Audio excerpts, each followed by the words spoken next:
my name is Anushri and I'm an MGB student at SP Jain School of Global Management. Welcome to Corporate Quest. Today we have with us Clare Chan, co-founder, business development officer and strategist at hervelvetvase.com. Her Velvet Vase is a Singapore-based online store. It is one of the leading fashion retailers in Singapore. What sparked you to start Her Velvet Vase? Well, in the past, when I first started Her Velvet Vase, it was actually because I was studying in Melbourne at that point of time. My sister was 15 then and I was 19, and we found that the fashion scene in Singapore was still very niche.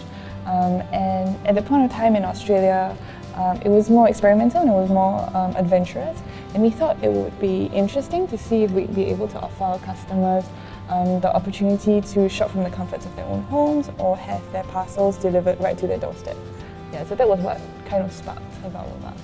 And what is the story behind the unique name?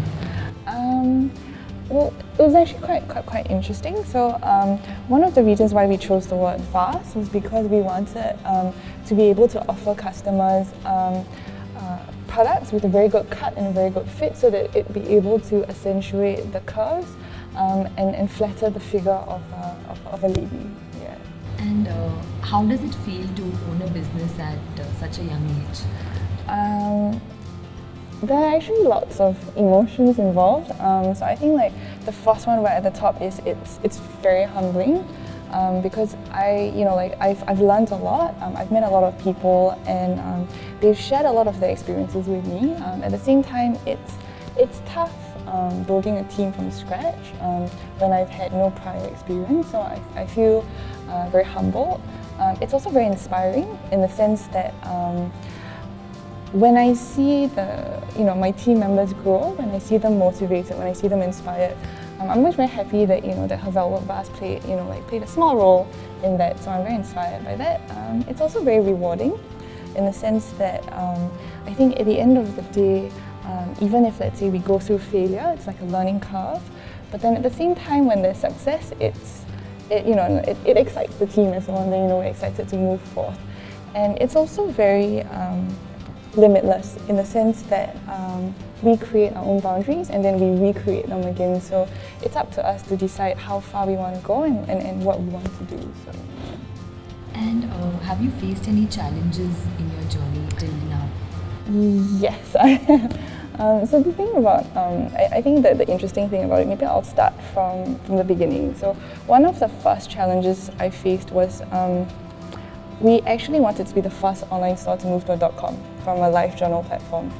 And at the point of time, it sounded great on paper, it sounded really cool, but then because we were so inexperienced, it never occurred to us that server issues, website issues. So when we first launched on a .com, we were like, yay, we're gonna go for it, guns blazing. And what happened was we weren't prepared for the simultaneous influx of customers. So everything crashed, and we couldn't find a new programmer. So that meant we couldn't launch anything for 3 to 5 months. While all the other online stores were picking up pace. So there was nothing we could do but sit there and watch. Yeah, so I think that the one thing that I learned from that is before you go ahead and do implement a really great idea, have a quick think about it with the rest of your team. Do your research and then plan to see what could possibly happen. Aim for great results, but prepare yourself for the worst. Yeah, so that was one of them. Another issue that we faced was when we first started out, me and Meg were still very young, so we thought that it made more sense to hire a team that was more experienced and to leverage on their expertise to help us grow the company. But it didn't really turn out how we thought that it would, so I think they had a culture shock when they came in. They weren't able to adapt to the environment, and it was actually quite saddening for us, in the sense that we received a lot of negative feedback. So a lot of the people on our team felt that our business model wasn't viable, the pace that we were working at didn't make sense, and me and Meg started doubting ourselves. So we started wondering, were we doing something wrong? Was the business a mistake? Are we not good leaders?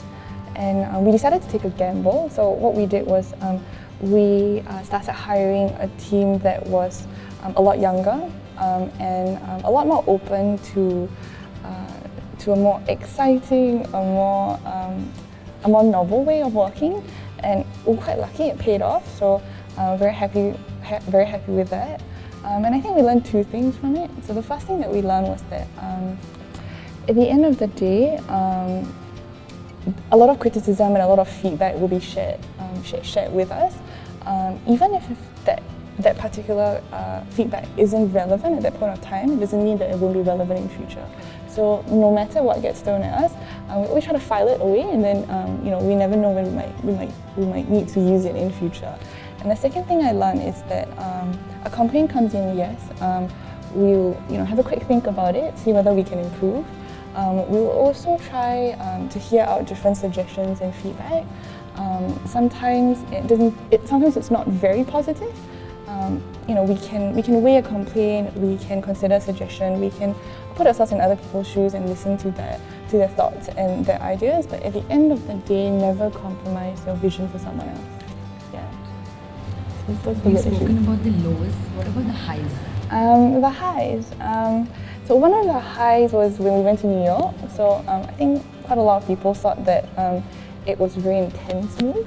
But it was exciting because I think we were the first online store in Singapore to move to New York, and it's very, very, very inspiring. The culture there is very open, so everybody is very keen on sharing their experiences, sharing the network and helping. There's a lot of sharing in the community. So I think that that was a very big eye opener for us. We wanted to bring that sort of community sharing back to Singapore as well, and to also interpret what we learned in the US and use it for our Singapore market. Yeah. So how was the initial phase for Her Velvet Vase?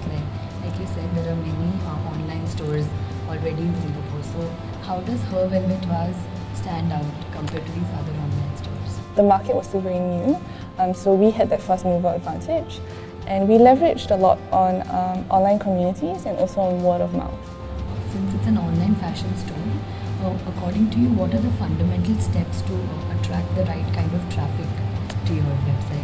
So the first step, I think, would be identifying what you're great at.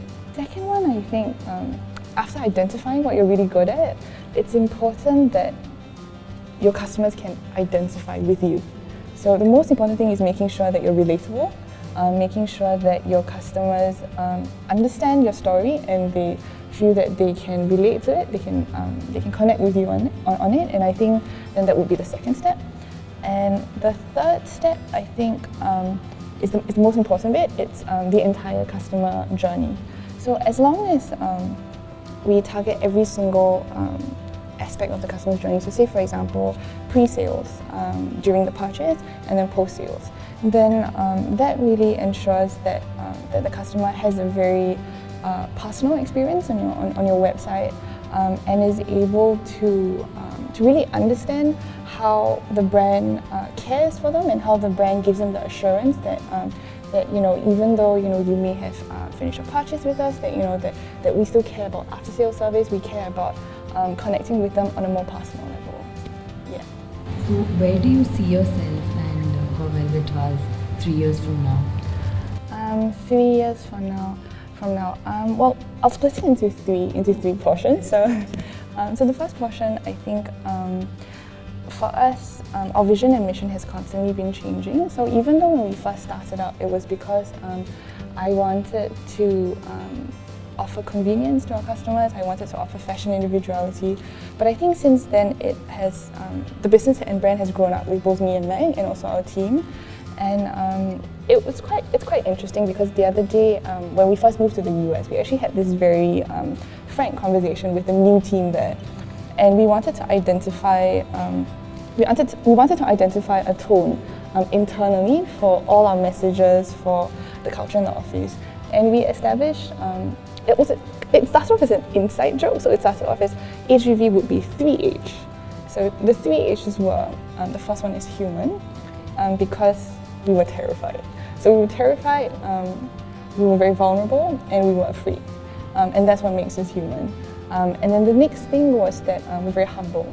So we love to learn, and we're constantly in awe at how big the market is, how big the world is, and how much we can learn from it. And that was especially so when we were in New York. And the third one is humorous. We're humorous. So in the sense that we feel that a lot of challenges get thrown at us, but then if we take everything and we face everything with a twinkle in our eyes, a bit of humor, a bit of wit, and a lot of candor, then we realize that that problem isn't that big after all. So those were the three things that we established. And I find that as I meet so many different people in life, that I notice that a lot of women are uncertain. They want to be the best in everything they do, but in doing that, they forget that it's because they are who they are that is what makes them special.